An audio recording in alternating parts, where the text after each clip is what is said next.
Belong करती हूँ और मेरी इस यात्रा का उद्देश्य था महिला सुरक्षा, महिला सशक्तिकरण, जिसको लेकर मैंने एकल महिला साइकिल यात्रा 26,500 किलोमीटर की पूरी की। मेरा इस यात्रा के माध्यम से जो पूरे देश में जो मेरा मैसेज था वो ये था कि आज हमारे भारत देश की महिलाएं खुद भारत में होते हुए कहीं ना कहीं ये सोचती हैं हमें डर लग रहा है या हम सुरक्षित नहीं। तो सुरक्षा की दृष्टि को ध्यान में रखते हुए पूरे भारत देश की महिलाओं को मैं संदेश देना चाहती हूँ कि हमारा भारत देश वो सुरक्षित देश है, यहाँ महिलाओं की सुरक्षा का प्रॉपर ध्यान रखा जाता है, लेकिन इसकी सर्वप्रथम जिम्मेदारी हमारी खुद की होना चाहिए।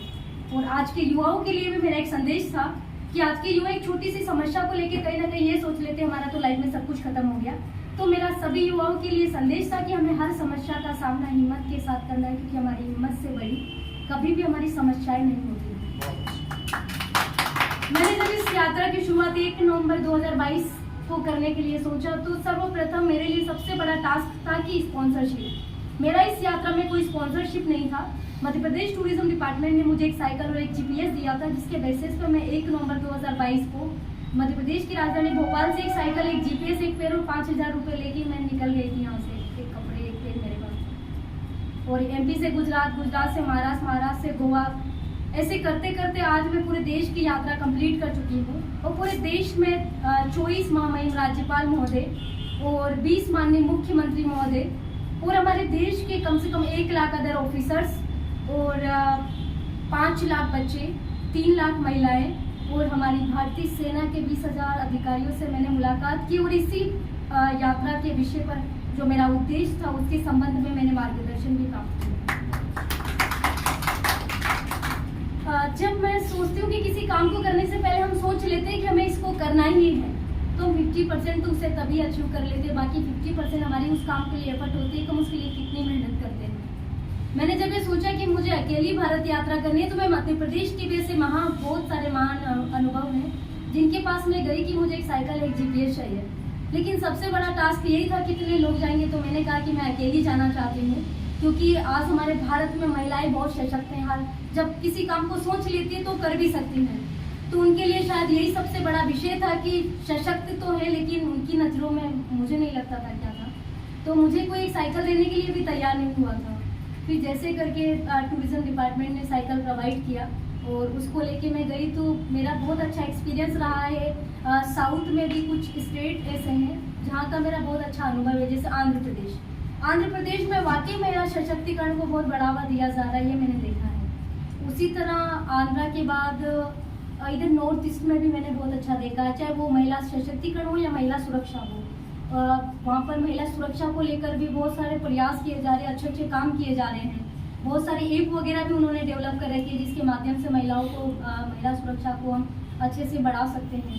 और नॉर्थ ईस्ट के बाद से तो फिर मैं आर्मी मेरा सपोर्ट करी, हमारी भारतीय सेना। और भारतीय सेना का जो हमारी भारतीय सेना में एक अवार्ड होता है, जो भारतीय सेना में अच्छे काम करने के लिए भारतीय सैनिक को मिलता है, वो अवार्ड भी मुझे हमारे भारतीय सेना के जनरल मनोज पांडे साहब ने मुझे दिया है, तो मैं उनका भी बहुत बहुत धन्यवाद।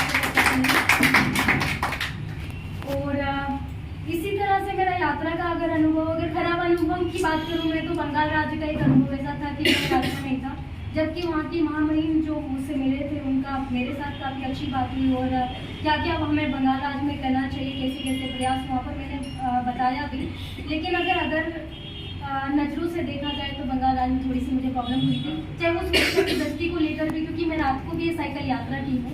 जो 26,500 किलोमीटर की मैंने यात्रा की है, मैम को तो काफ़ी मेरे बारे में इंफॉर्मेशन भी था। मैंने पूरी रात भी साइकिलिंग किया है और 28 घंटे में 388 किलोमीटर मैंने हाईएस्ट साइकिल किया है। 28 घंटे कंटिन्यूसली बिना रुके और बिना थके, क्योंकि मुझे लगता है कि कभी कभी जब हमें टारगेट दिख रहे होते हैं तो प्रॉब्लम नहीं दिखती है, और जब प्रॉब्लम दिखती है तो टारगेट नहीं दिखता है।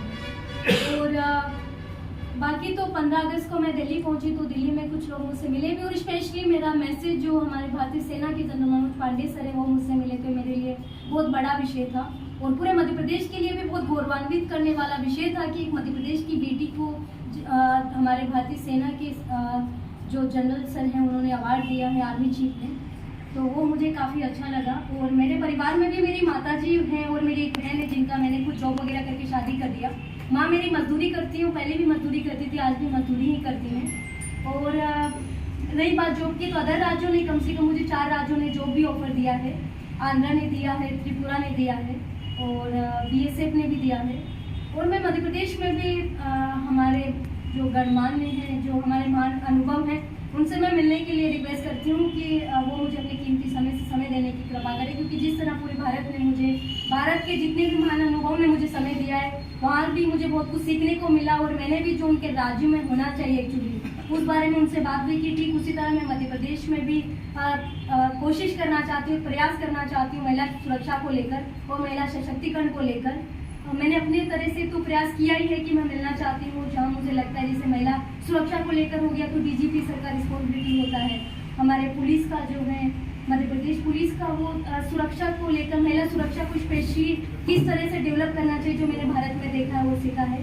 तो मैं चाहती हूँ उसी तरह से हमारे मध्य प्रदेश को भी डेवलप किया जाए। और बाकी तो मुझे काफ़ी अच्छा लगा ये यात्रा करके और मैं धन्यवाद करती हूँ मेरी माँ का भी, जिन्होंने मुझे आज मजदूरी करके, ना ही हमारे पास घर था और ना ही खाने के लिए रोटी था, उसके बाद मुझे यहाँ तक पहुँचा दिया है। तो ऐसे सभी माँओं से भी मेरी रिक्वेस्ट है कि अपनी बेटियों को बराबर का हिस्सेदार बनाए, चाहे वो बेटा हो या बेटी, उसमें कोई फ़र्क नहीं होता, क्योंकि बेटी सोचे या बेटा सोचे, जब वो करने के लिए सोच लेता है तो सबसे पहले होता है उस काम के प्रति सोचना, वो बहुत मैटर करता है।